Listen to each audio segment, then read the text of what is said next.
Hey guys, you guys know what we're doing today. We're going to be talking about episode 3 of Power Rangers Cosmic Fury, Off Grid. I am super excited to get into this episode because it's a fun-filled episode and leads directly into the next one. This is what we get in this new Netflix Power Rangers saga. So if you're ready to get into this, pausing for dramatic effect. Cosmic Fury episode review. Let's get right into it. And remember,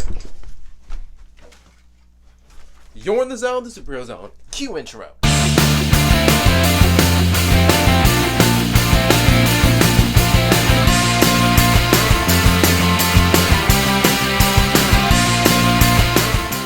Hello and welcome to Superheroes 101, what superheroing is never done. My name's Xavier Lee. For those of you who don't know me, and I'll be your host. And you guys already know what we're doing from the beginning of the video, so let's just hop right in. So Off Grid starts off where we last left off, where the Rangers are on Eridus, a desert planet with not many people on it, 30 million light years away. And the Rangers are trying to figure out themselves. They're trying to figure out the current situation and how they can cope with it. Javi is trying to figure out how to use his new arm. He gets frustrated. Billy goes in to help him. Ion is struggling with the loss of Zato. Amelia comforts him. And then, Izzy and Fern are trying to figure out what they're going to do with college because, college, their first day of college was that day that they teleported away. And they can't do much to control it because they're off-world trying to defend the world. So, yeah. Billy in this episode has to create new powers for the Rangers because without the powers they stand absolutely no chance against Lord Zedd. And by the way, if you see me looking down, I have an iPad full of notes. I always write notes for every episode, so if you guys see me looking down, I'm looking at my notes just to make sure I don't forget anything. So yeah.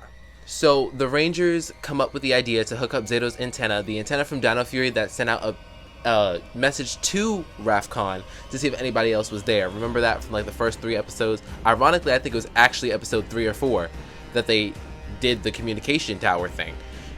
That's a cool parallel between Dino Fury and Cosmic Fury. A little nitty-gritty detail, don't know if that was necessary for the video. But yeah, they wanted to set up an antenna so they can get live video feed from BuzzBlast and other sources from Earth to see what's going on and what Zedd is doing. So they have to go and set it up on a sand dune. So Ion taps into his passion as a distraction. That's what Amelia gives him as a suggestion to cook something, and he tries to find food on this new planet on Eridus. So yeah, the Rangers are trying to set up the antenna and he's going food shopping, but that is short-lived when a worm, I forget what it's called, but scuttle worm, when a scuttle worm comes out, eats all his food and becomes a monster, and the Rangers combat that throughout this episode. And they struggle to fight this thing because this thing is like a monster, but it's not really a monster, and they use their Dino Fury sabers, which they still have, to combat this scuttle worm monster. And then after that, Billy comes out after having a scientific breakthrough and gives them their new morphers, and he manipulated the morphing grid in some way to give them these new morphers and these new powers. And I thought that was a very interesting way that they did it because the Cosmic Fury, all the Ranger powers are developed by the Morphin Masters, and nobody really knows how they did it. And in this entire episode, or up to the halfway point of the episode, Billy was locked up in a room with these new powers, manipulating the morphing grid with the staff to manifest it and make it come to pass. So the Rangers get their new morphers. I don't know if you noticed that, but I wanted to slide this in. It's currently cutting circulation off to my arm, but we do it for the content. They activate their new morphers and they all morph. And then once they're done morphing, they are admiring their new suits, and then they notice that Amelia is a different color from them, that she is red. And then Amelia the entire time is like, I love my costume, but it's a really dark shade of pink. Maybe it's just my visor. Takes the visor off, she goes, maybe it's just, I'm red. But I can't be red. Zato's our leader. Does that mean he's gone? What does that mean? I love this scene because it shows how much they respect. Amelia respects Zato as her leader.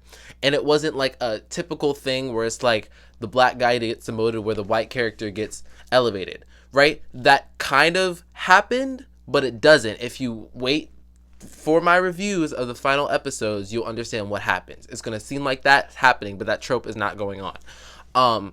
And I love the respect that they made Amelia and the writers really had for Zato's character, and they did not demote him. And really Amelia deserved it because she pulled everybody together when there was nobody else to gather the pieces of the team.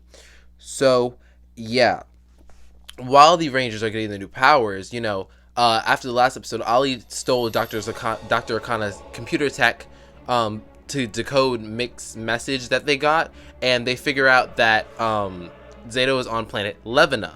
So Ollie wants to get there first to capture Zato. I don't know if their original plan was to turn him evil or what, but during this entire thing, Ollie also gets a new Dark Ranger team up, which we'll see in the next episode, in the next review. This episode was really a setup for the next episode. But yeah, the Ollie decides to create a supervillain team to you know, combat the Rangers. Hint hint, spoiler, it's not that successful.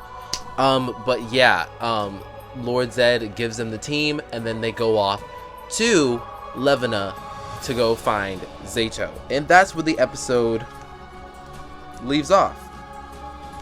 And of course, this episode review was a bit shorter, but this episode was very much set up for the next episode, and I skipped a little bit of details because not all the details were important. Like, for example, Billy in this episode was, you know, teaching Fern what the Morphin Masters were and so on, was also helping in different situations like that, but I didn't feel like that was too important, even though I technically just added it. But yeah, I thought this episode was pretty good. I give it an 8 out of 10. It added some things to the plot. It set up the next episode. The next episode is where things finally get rocky, and that's where I'll meet you guys next. So thanks for watching this video. If you liked it, make sure you like, subscribe, and turn on post notifications so you're notified every time I post them or go live on this very channel. Leave down in the comments below your favorite part of this episode and your favorite characters of this episode and your theories for this very episode. And yeah, follow my socials down in the description below. Thank you for watching this episode of Cosmic Week. The next one will be out shortly. And yeah, if you guys want more content from me, you're gonna have to wait till the next video. And remember, Yippee-ki-yay, let's ride!